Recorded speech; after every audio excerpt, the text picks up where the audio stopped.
desse nosso convidado de hoje. Para quem não sabe, o Eric é o nosso irmão. Então, nós vamos fazer a apresentação dele aqui. Eu vou ler. É meu irmão, mas eu vou ler a apresentação dele aqui. Então, o tema, né, da nossa live é os horrores do comunismo. E o nosso convidado, então, é o Eric Anesal de Paula. Ele é graduado em Ciências Militares pela Academia Militar das Agulhas Negras, pós-graduado em Ciências Militares pela Escola de Aperfeiçoamento de Oficiais, pós-graduado em Direito Penal e Processual Penal pela Universidade Estácio de Sá e, atualmente, encontra-se em vias de concluir licenciatura em História pela Universidade Norte do Paraná, Unopar. Isso mesmo? Procede. Bom, então, antes da gente dar a palavra, né, para o Eric, eu gostaria de começar com uma oração. Hoje a gente trouxe aqui a imagem de Nossa Senhora de Fátima. Para as pessoas que não sabem, Nossa Senhora de Fátima foi, né, a revelação contra o comunismo no século passado. E nós trouxemos a imagem dela aqui para ela interceder pela nossa live. Vamos então começar com uma oração? Positivo. Vocês vão fazer ou quer que eu faça? Pode deixar. Olha, a gente conduz em nome do Pai, do Filho e do Espírito Santo. Amém. Amém. Querida Mãe, Nossa Senhora de Fátima, estamos aqui para pedir a intercessão da Senhora por essa nossa live. Também pedir a intercessão dos nossos padroeiros, Santo Zé e São Luís Martã, por essa live. E por todas as pessoas também que estão nos assistindo. Ave Maria, cheia de graça, o Senhor é convosco, bendita sois vós entre as mulheres, e bendito é o fruto do vosso ventre, Jesus. Santa Maria, Mãe de Santa Deus, Maria, rogai por nós, rogai por pecadores, nós, pecadores, agora de nossa morte. Amém. A cruz sagrada seja a minha luz, não seja o dragão meu guia, retira de Satanás. Nunca me aconselho as coisas vãs. É mal que tu ofereces. Vem tu mesmo, Deus. São Bento, Rogai por nós. São Miguel Arcanjo, rogai por nós. Em nome do Filho e do Espírito Santo. Amém. Bom, então nós vamos dar a palavra agora para o Eric. Ele vai conduzir essa live para a gente. Nós vamos apenas assistir. Fique à vontade, Eric. Bom, então, primeiramente, eu gostaria de agradecer ao convite que o Instituto fez. Me considero honrado em poder dividir com vocês essa noite, essa conversa. Eu considero um assunto de suma importância, porque o comunismo, ele é tido hoje por algumas pessoas como uma teoria da conspiração, como se ele não interviesse nas ações políticas de hoje em dia. E tem muitas pessoas que querem, né, que o povo acredite que o comunismo é uma coisa boa, que o comunismo, ele,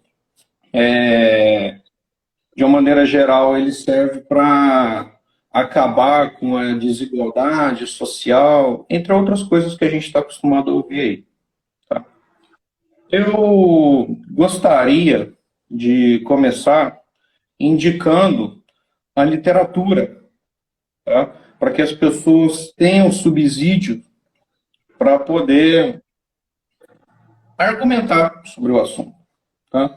Então, a primeira coisa que uma pessoa que quer falar sobre o comunismo precisa ler é justamente o que Karl Marx escreveu, tá? Manifesto do Partido Comunista. É livrinho curto, rápido de ler, e aqui você vai entender muita coisa do pensamento de Karl Marx, que mais tarde foi posto em prática e causou um estrago enorme na humanidade. Aí depois a gente tem outros livros aqui. O Livro Negro do Comunismo,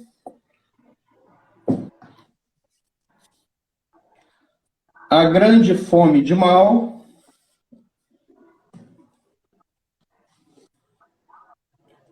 O Comunista Exposto. Para quem gosta de ficção, nós também temos aqui a opção da Revolução dos Bichos, de George Orwell, e também o famoso livro 1984, que é daqui, inclusive, que vem a expressão Big Brother.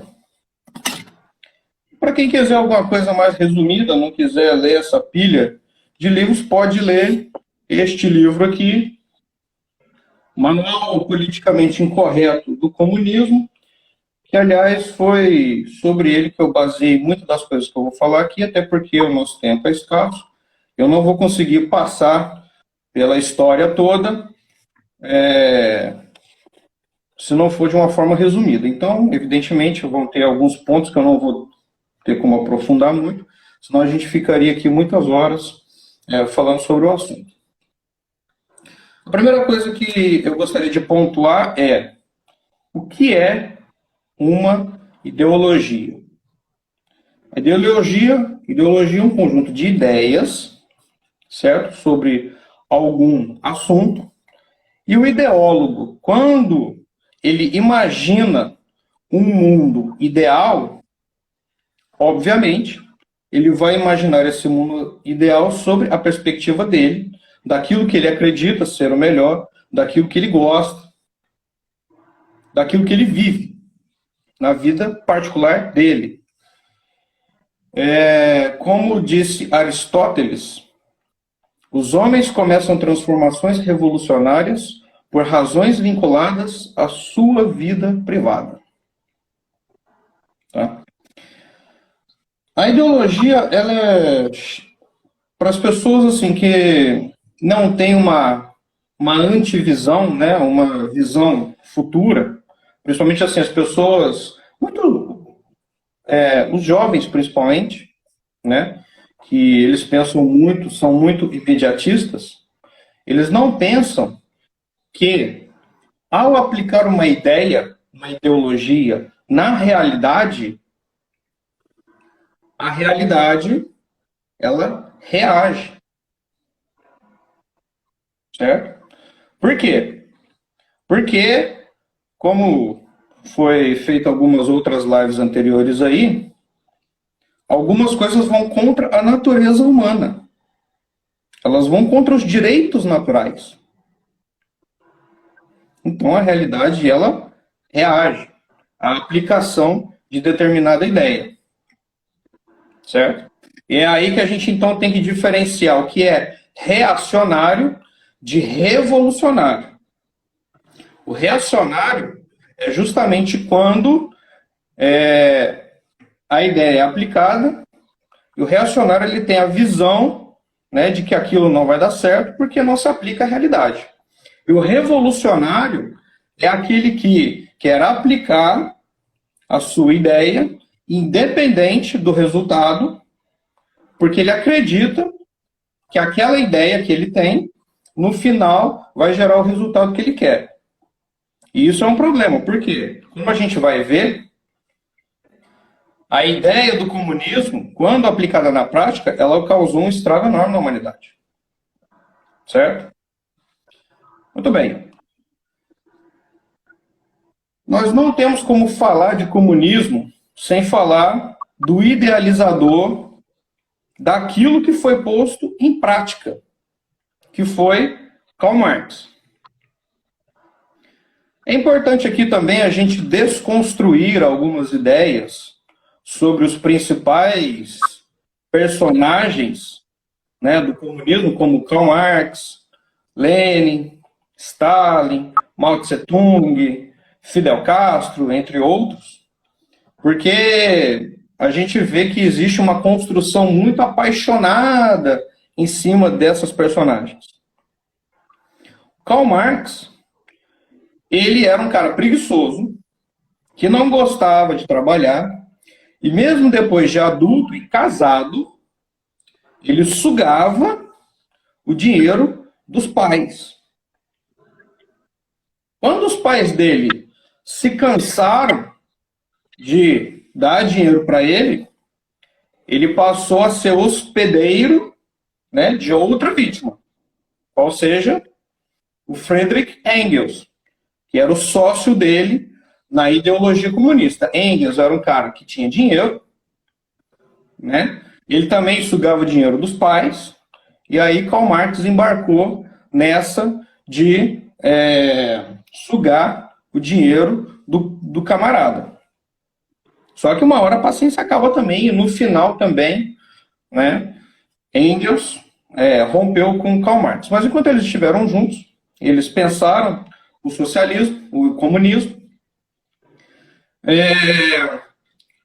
de maneira que Marx se considerava um materialista histórico. Qual é a diferença de um materialista e de um idealista? O materialista, ele acredita que primeiro existe a matéria para depois você conceber a ideia. O idealista é o contrário. Primeiro existe a ideia, depois você concebe o material, certo? Ele se dizia materialista porque ele acreditava naquilo que ele pregava. O que é que ele pregava? Que a história, o motor da história era a luta de classes desde os primórdios.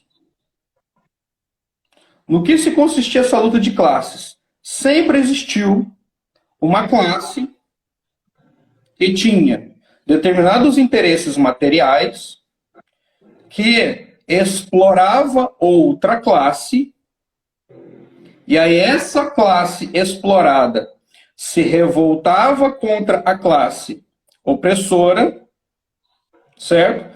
E desse conflito surgia uma nova sociedade.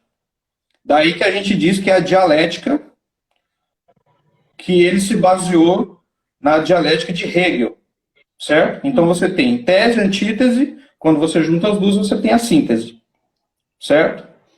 Obviamente isso é uma explicação muito resumida, né? A dialética ela é algo muito mais complexo, mas de forma resumida a gente pode pensar dessa forma, tá?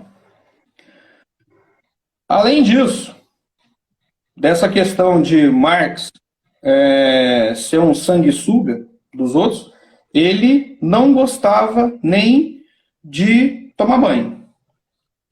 Então ele bebia demais, não tomava banho, tinha feridas pelo corpo, justamente por essa falta de asseio pessoal, e essa preguiça dele em trabalhar, em fazer o seu asseio pessoal, isso vai refletir, inclusive, na forma como ele estudava.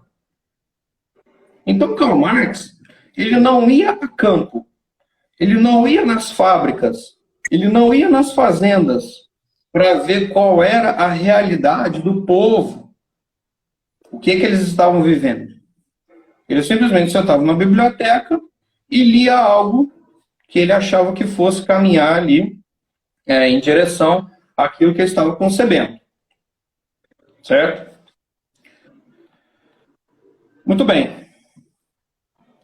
Ele dizia também que, por ser eminentemente materialista, a única coisa que importa na história, na caminhada do ser humano, é o trabalho puro e simples. Ou seja, o cidadão, ele só trabalha para sobreviver. E aí você desconsidera todo o ideal por trás do trabalho, você desconsidera a vocação. Um exemplo simples. O médico. Nós sabemos que muitos médicos, a maioria esmagadora, trabalha porque tem o ideal de salvar vidas. Claro que as pessoas trabalham também para poder, prover o seu próprio alimento. Mas existe um ideal por trás. O advogado, ele trabalha com o ideal de promover a justiça. Um professor, ele trabalha com o ideal de disseminar o conhecimento, entre outras tantas profissões. Certo? Muito bem. Com isso, ele está desconsiderando o ideal e também os princípios religiosos. A gente não pode esquecer que Karl Marx era ateu. Ok? Muito bem. Muita gente acha que Karl Marx odeia o capitalismo, mas o período que ele mais condena é o feudalismo, justamente por essa questão da luta de classes, daquela realidade que existiu no feudalismo, certo? E a revolução que ele estudou, que ele tem como parâmetro nos estudos dele, é a Revolução Francesa, na qual os jovens daquela época, jovens pensadores iluministas, eles se consideravam a camada mais pobre da sociedade. E isso é um dado importante, por quê? A questão de você se considerar já é o suficiente para você fazer parte daquela classe social. Certo? Então, na Revolução Francesa, nós tivemos aí, né, os jacobinos, que fizeram todo aquele terror de sangue na França, e Karl Marx se baseou na sua revolução, se baseou na sua teoria na Revolução Francesa. Qual era o cerne da ideia de Karl Marx? Nós tivemos aí, né, voltando um pouco na história, quando o Império Romano entrou em queda, as pessoas saíram das cidades e foram para o campo, porque eram lugares mais seguros. Quando o Império Romano entrou em queda, vários povos foram invadindo as terras do Império Romano, certo? Só que as cidades, elas não se desfizeram. Ainda algumas pessoas se mantiveram nas cidades, que na época eram chamadas de burgos. Daí a expressão burguesia, que eram aqueles comerciantes que viviam nos burgos, né, que nada mais eram, na maioria das vezes, do que entrepostos comerciais. E nós tínhamos o pessoal que foi para os feudos, certo? Trabalhar como camponeses. Com o advento da Revolução Industrial, principalmente na primeira fase na Inglaterra, nós começamos a ter uma maior produção de roupas, maior produção de remédios. Então a expectativa de vida da população subiu, porque as pessoas pararam de morrer de frio e pararam de morrer de doença. O que acontece no campo? Como os feudos eram fechados, a população dentro dos feudos começou a aumentar, e aí essas pessoas tiveram que voltar para as cidades, certo? Então, o que é que eles tinham para oferecer nas fábricas? Era a sua força de trabalho. Então, o pai, juntamente com a sua prole, seus filhos, iam para a fábrica oferecer a sua força de trabalho. Aí que vem a expressão proletariado. Na cabeça de Karl Marx, os donos das fábricas, eles exploravam o proletário dentro daquela ideia da luta de classes, que os donos das fábricas seriam cada vez mais ricos e o proletário seria cada vez mais pobre, até que essa situação se tornasse insustentável para o proletário e ele tomasse a consciência da sua situação de classe. Então, o proletariado, ele se revoltaria contra a burguesia, instituiria a ditadura do proletariado,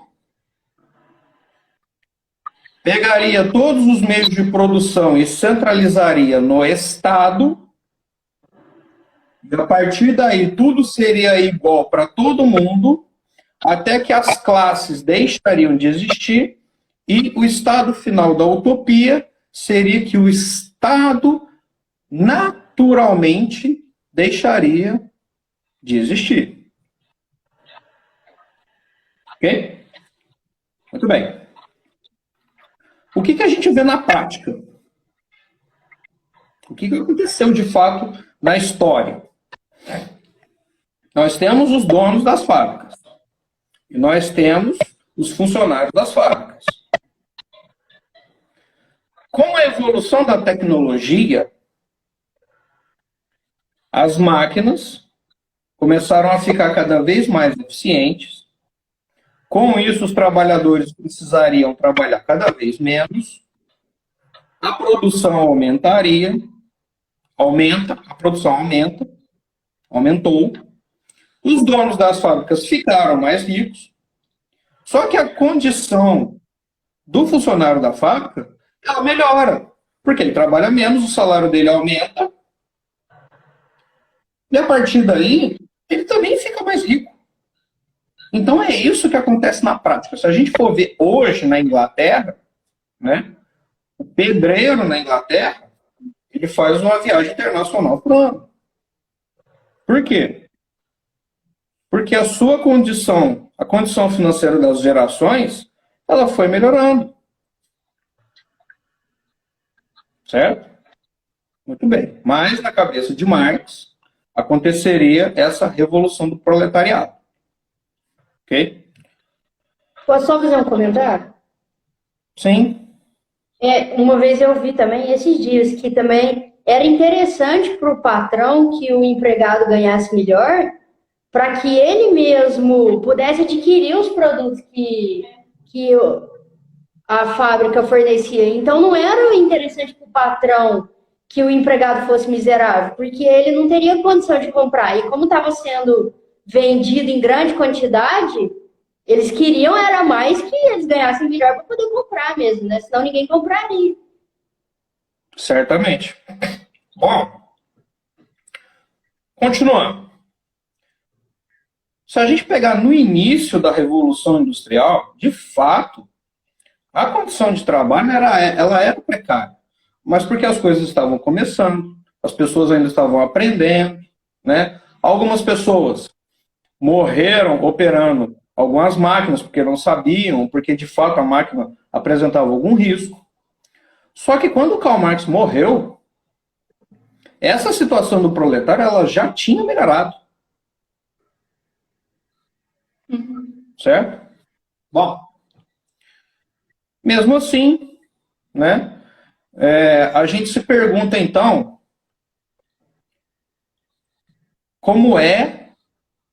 qual seria o caminho, quais são os detalhes para que o comunismo chegasse no resultado final, que seria aquilo que eu falei para vocês, a extinção das classes e a abolição do Estado. Karl Marx responde da seguinte maneira: o comunismo é o enigma da história resolvido e reconhece a si mesmo como solução. Então, simplesmente, a coisa acontece naturalmente. A partir do momento que o proletário, ele faz a revolução, depois ocorre a ditadura do proletariado, e depois, naturalmente, as coisas vão se ajeitando. Certo? Mas a gente viu, a história mostrou e mostra até hoje que a coisa não é bem por aí. Tá? O Karl Marx ele defende não apenas a produção em escala de massa dessa consciência comunista, mas ele quer transformar a natureza humana. E aí, novamente, eu volto àquilo que eu falei anteriormente. Quando você aplica uma ideologia, e nesse caso o Karl Marx ele quer mudar a natureza humana, a realidade ela reage. Porque ninguém vai mudar assim de uma hora para outra a natureza humana. Certo? É importante para os comunistas abolirem o estado presente das coisas. Então, como eu falei para vocês, a revolução é você zerar tudo que existe naquele momento e começar do zero a partir daquela ideia que foi concebida. Eles querem abolir várias coisas, né? Inclusive no próprio Manifesto Comunista, eles falam, né, todas as coisas que eles querem abolir. Mas, principalmente, o que eles querem abolir? A propriedade privada, o casamento e a família e a religião e a moralidade tradicional. Isso é o principal para eles, certo? Aí eu pergunto para vocês, propriedade privada, ela é um direito natural? Ela faz parte da natureza humana? Sim. Qual é o 7º mandamento? Não cometer.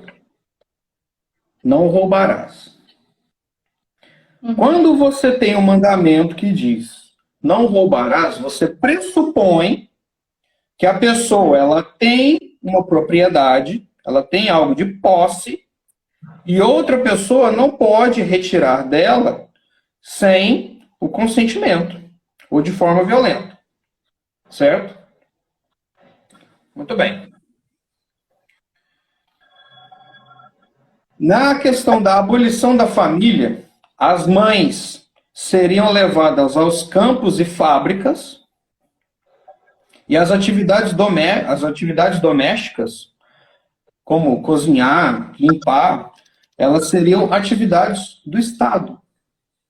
A educação dos filhos também seria uma atividade do Estado. Por motivos óbvios. Você tira a criança do seio familiar e aí você coloca ela na escola de maneira que você vai doutrinar a criança da forma como você bem entender. Certo? E outra coisa. Eu falei para vocês que a propriedade privada ela é extinta. Então, tudo vai fazer parte do Estado. Tá? E o Estado, ele passa a controlar tudo na vida das pessoas. E quando é controlar tudo, é tudo, inclusive, o que você pensa, a forma como você age. A mão invisível do mercado é substituída pela mão onipotente do Estado. Agora vamos imaginar uma coisa. Tem um cidadão que se chama Yuri Maltsev e ele trabalhou no Departamento de Planejamento Soviético que estabelecia os preços dos produtos. Porque já que você não tem o livre mercado, quem determina o preço das coisas é o Estado. Certo? Muito bem. E ele diz o seguinte, ele tinha 328 funcionários que eram responsáveis por catalogar e determinar o preço de aproximadamente 23 milhões de produtos na União Soviética. Aí eu pergunto para vocês, tem como um sistema desse funcionar?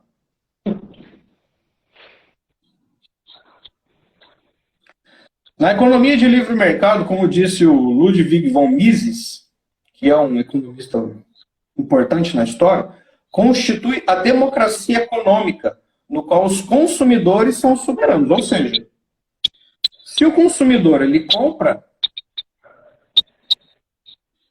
ele vai determinar, aliás, se ele compra ou não, ele vai determinar o que vai ser produzido, em que quantidade vai ser produzido e qual qualidade vai ser produzido. No estado total, onde há o controle da economia, isso Vocês estão me ouvindo bem? Sim, tá travando. De vez em quando dá uma travada, mas tá dando que está bem. Para você Tá, aí, ok. trava? Travou, mas tá seguindo. Tá.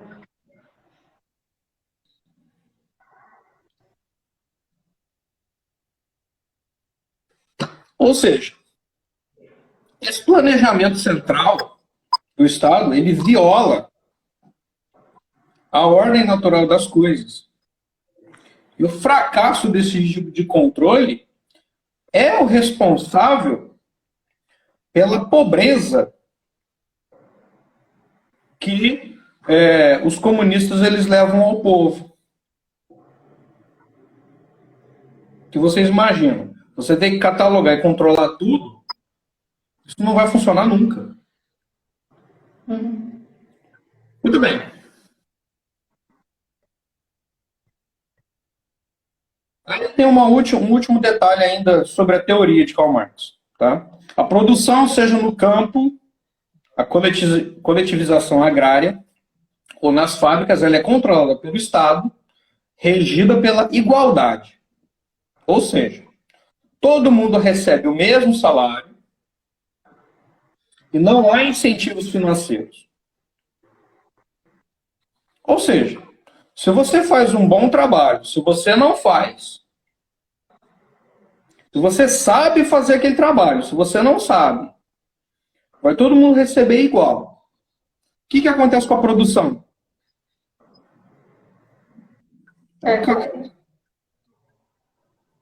Certo? E aí é outro fator que leva à pobreza. Tá? E aí, em 1917, o comunismo ele passa da teoria à prática. Uma vez que a Revolução Russa, que aí em 1917 nós temos a Revolução Russa, que foi primeiramente liderada por Lenin, e o proletariado assumisse o controle, Lenin de bom grado aboliria a si mesmo e todas as classes sociais, acabaria com a hostilidade entre as classes e o governo se extinguiria. A utopia está alcançada. Foi isso que aconteceu? Não foi. Só para resumir para vocês o que é que vem pela frente. O comunismo ele matou mais de 100 milhões de pessoas no mundo, enquanto houveram os governos comunistas. Estima-se aí que foi por volta de 140 milhões. No Camboja, morreu entre 1/4 e 1/3 da população. Stalin sozinho, ele matou 6 vezes mais pessoas do que Hitler. A gente ouve muito falar nas mortes do nazismo, mas a gente não ouve falar das mortes do comunismo. Tá? Eu vou falar para vocês aqui, eu vou pegar no livro aqui, a quantidade de mortos, né, por países. União Soviética, 20 milhões. China, 65 milhões. Vietnã, 1 milhão. Coreia do Norte, 2 milhões. Camboja, 2 milhões. Europa Oriental, 1 milhão. América Latina, 150 mil. Na África, 1,7 milhão. No Afeganistão, 1,5 milhão. Isso por baixo. Isso tudo, essas informações, tá? Elas são compiladas no Livro Negro do Comunismo, que foi um daqueles que eu mostrei para vocês aqui no início. Tá? Para a gente ter uma ideia da dimensão disso, a Primeira e a Segunda Guerras Mundiais, que foram os eventos onde mais morreram pessoas de conflito, né, conflito armado, morreram entre 50 e 60 milhões. Ou seja, menos da metade do que o movimento comunista matou ao longo da história. Se a gente pegar em números de epidemia, talvez a mais notória tenha sido a gripe espanhola de 1918, que matou entre 10 e 20 milhões de pessoas. Vocês acham muito? Tem mais. Tem números de mortos que não estão computados nessa conta aí. Quando Lenin assumiu o poder na Rússia, uma das primeiras coisas que ele fez foi a liberação do aborto.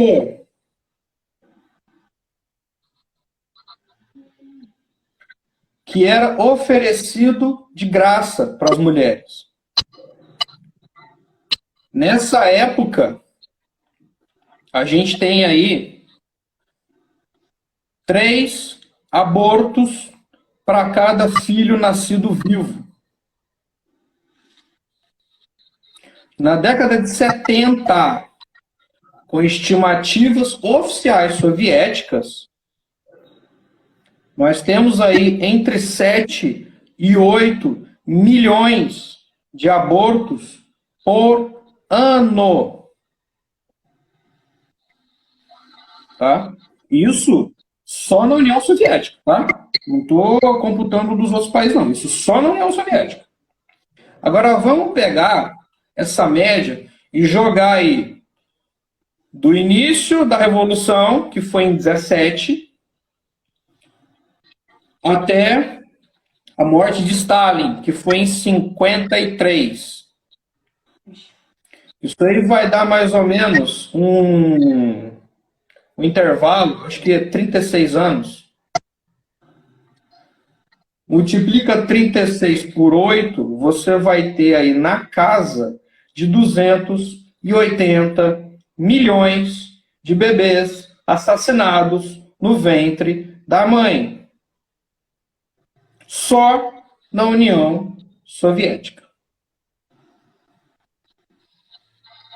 Ok?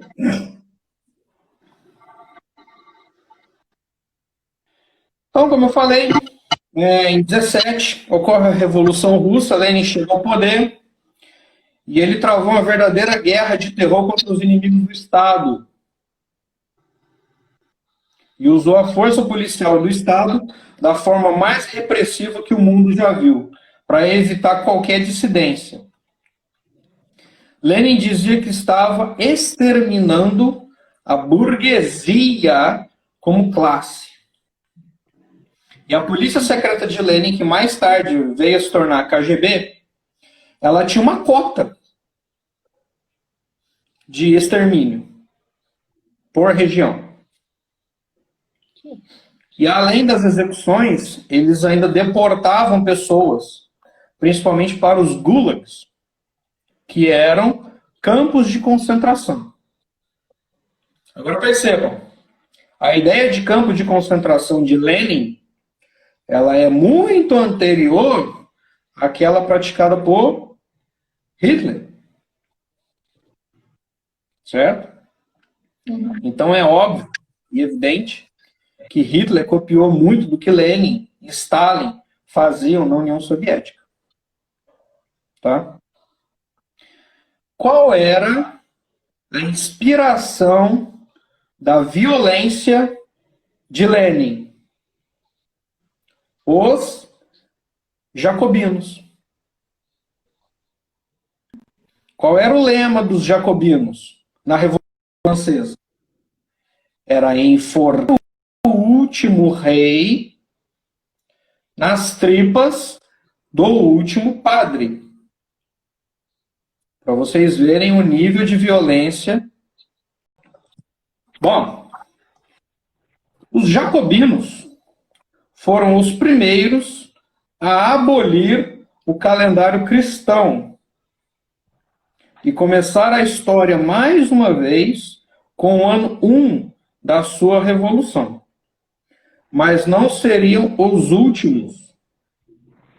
O ditador italiano Benito Mussolini, cujo fascismo, tudo no Estado nada fora do Estado, nada contra o Estado, foi rotulado de direitista.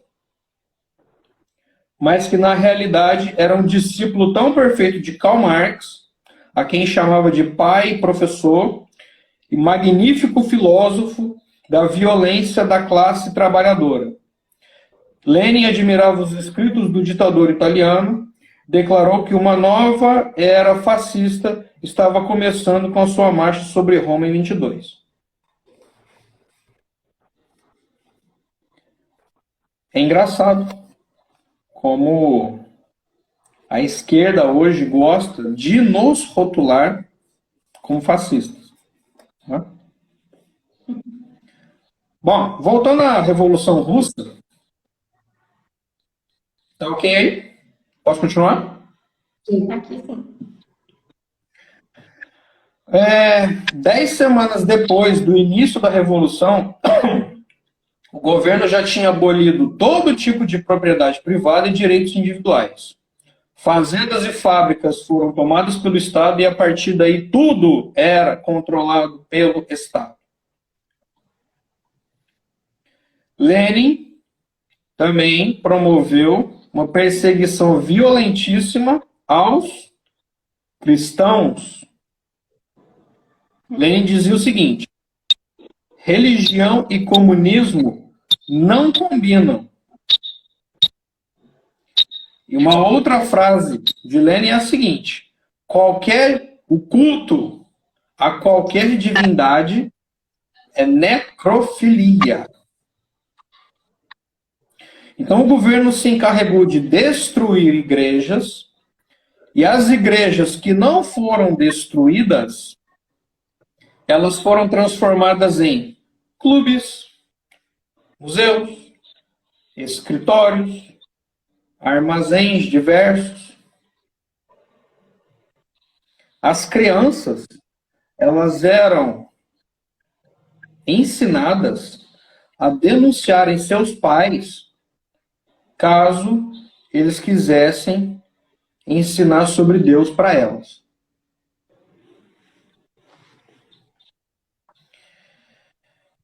Os padres e as freiras, eles eram ou deportados, mandados para os gulags, ou executados.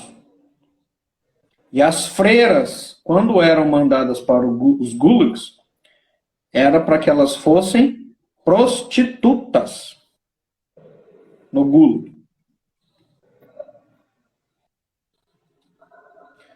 Quando os bispos e os padres eles eram executados, era feito um julgamento popular e a denúncia, eles sempre eram culpados por não colaborarem com o regime comunista. Tá? Lenin também criou a Internacional Comunista Soviética, que era responsável por espalhar a ideologia comunista no mundo. Todos os partidos comunistas do mundo ficavam sob a responsabilidade da Internacional Comunista. E o líder da União Soviética seria o regente dessa sinfonia marxista mundial. E aí, considerando aí Internacional Comunista, só para fins de curiosidade, na década de 40, nós tínhamos cerca de 200 a 300 membros do Partido Comunista em Hollywood. Porque os comunistas sabiam que a indústria cinematográfica era uma excelente forma de disseminar a ideologia comunista. Aí, com a morte de Lenin, Stalin assume o poder na União Soviética. Stalin ele utilizou com mais ênfase o sistema de gulags criados por Lenin. Milhões de pessoas eram enviadas a esses campos de concentração. Eram estabelecidos em lugares remotos, como a Sibéria, que era para o camarada não fugir. Tá? E aí muitas das pessoas morriam pelas condições climáticas ou morriam de fome. Tá? E assim, as pessoas elas eram enviadas para os gulags pelos motivos mais insignificantes possível. O cara chegou atrasado no serviço, vai para o gulag. Manifestou desejo de eleições, para o gulag. Entendeu? Espiões da União Soviética estavam por toda parte, eles ficavam observando as pessoas, e quando havia esse tipo de problema, eles enviavam as pessoas para o gulag. Tá? Um outro fato importante que aconteceu durante a era de Stalin foi o Holodomor, que foi uma grande fome na Ucrânia, que matou cerca de 10 milhões de pessoas de fome, com a coletivização agrária. E um outro detalhe importante é que o Stalin ele foi um entusiasta da Segunda Guerra Mundial por alguns motivos. Primeiro, ele sabia que com a guerra os países ocidentais eles estariam enfraquecidos. Segundo, na guerra ele conseguiria disseminar a ideologia comunista. E no caos do pós-guerra, ele poderia expandir o governo comunista. E foi o que aconteceu. Quando a guerra acabou, ele ocupou toda a Europa Oriental, da Polônia até a Hungria, e estabeleceu nesses países os governos comunistas. Quando a União Soviética, o exército, invadiu a Alemanha Oriental, os soldados do exército da Rússia, eles estupraram cerca de 2 milhões de mulheres. O índice de aborto entre as mulheres era cerca de 90%. E boa parte dessas mulheres depois vieram a se suicidar. E, obviamente, a perseguição aos cristãos, ela continuou de forma violentíssima. Os comunistas, eles diziam o seguinte: Deus não existe. Portanto, não há punição para o mal. Nós podemos fazer o que nós quisermos. Como é que era a tortura dos cristãos sob Stalin? Eles crucificavam os cristãos e durante 4 dias, na prisão, todos os prisioneiros eram obrigados a fazerem as suas necessidades fisiológicas sobre aqueles cristãos crucificados. Depois do 4º dia, eles erguiam novamente as cruzes e falavam o seguinte: olha como Jesus Cristo é lindo! Olha que aroma desce do céu. Um padre, depois de ter sido torturado por vários dias, ele foi obrigado a consagrar fezes para oferecer na Santa Ceia. Então, esse era o nível de perseguição e tortura dos cristãos sob o regime comunista. Muito bem. O último detalhe aqui, o bispo Fulton Sheen, um bispo famoso lá dos Estados Unidos, ele disse o seguinte: o comunismo ele não serviu para que nós acreditássemos que Deus não existe. Ele serviu para que acreditássemos que o diabo existe. Tá?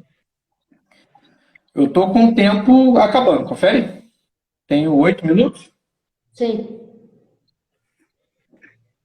Eu vou tentar resumir esse finalzinho aqui, tá? Eu acho que o principal aqui já foi dito. mas nós temos aí o avanço do comunismo na Ásia, começando pela China.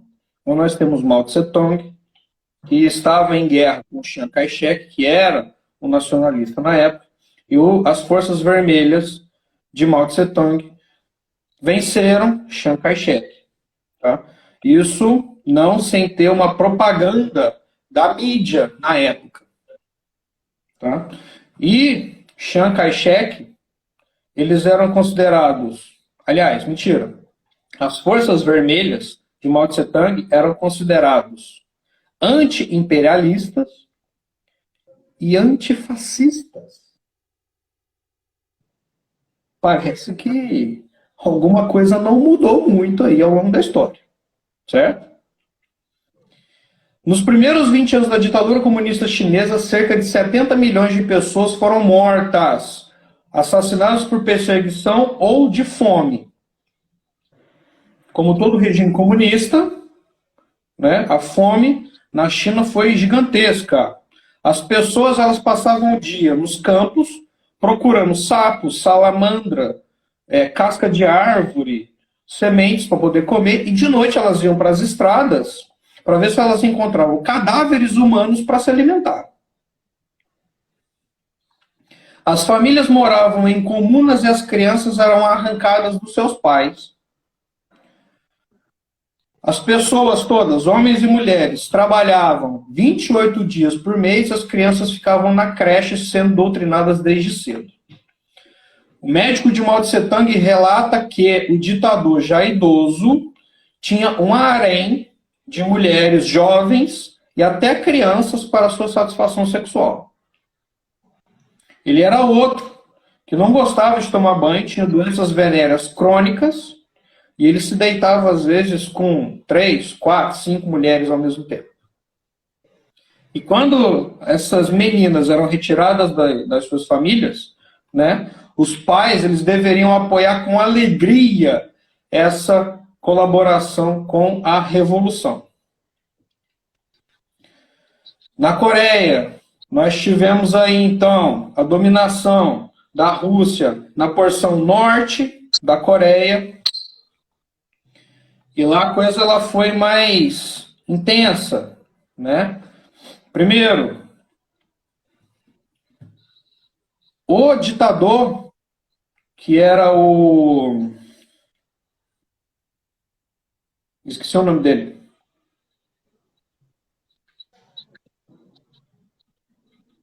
Já lembro e já falo para vocês, tá?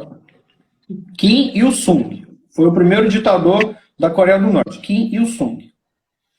Ele assumiu e aí ele obrigou que todas as pessoas tivessem em suas casas uma fotografia dele, e existiam fiscais do governo que iam nas casas das pessoas para verificar se essas fotos não estavam empoeiradas, dobradas ou amassadas. Se tivessem, iam para a prisão. Ok?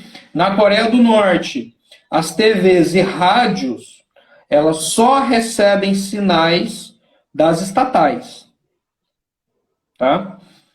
Com a fome generalizada na Coreia, em determinada ocasião, o filho de Kim Il-sung, que foi Kim Jong-il, ele ofereceu para as pessoas bolo verde e bolo marrom, que era um bolo de grama e um bolo de casca de árvore, para que as pessoas pudessem comer.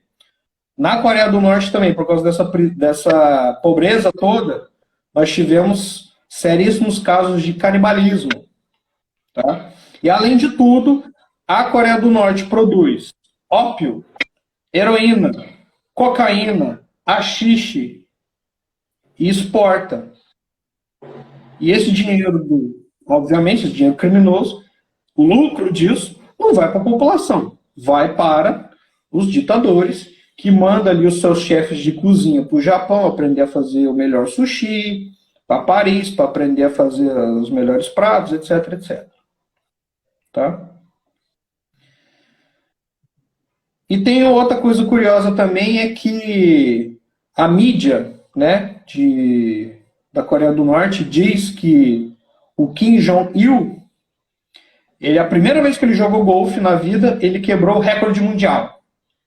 e que as melhores óperas do mundo foram compostas por ele e que ele foi o compositor de menor idade do mundo. Então existe essa propaganda na Coreia do Norte. Além, óbvio, da perseguição religiosa que existe lá. Tá? E além disso aí, nós tivemos, né, o Vietnã, que se tornou comunista, também morreram muitas pessoas, e no Camboja morreu aí, como eu falei anteriormente, cerca de 1/4 a 1/3 da população por conta do regime comunista. Enfim, né, o que eu quero dizer para vocês é o seguinte: o comunismo ele foi aplicado na história exatamente como ele foi concebido.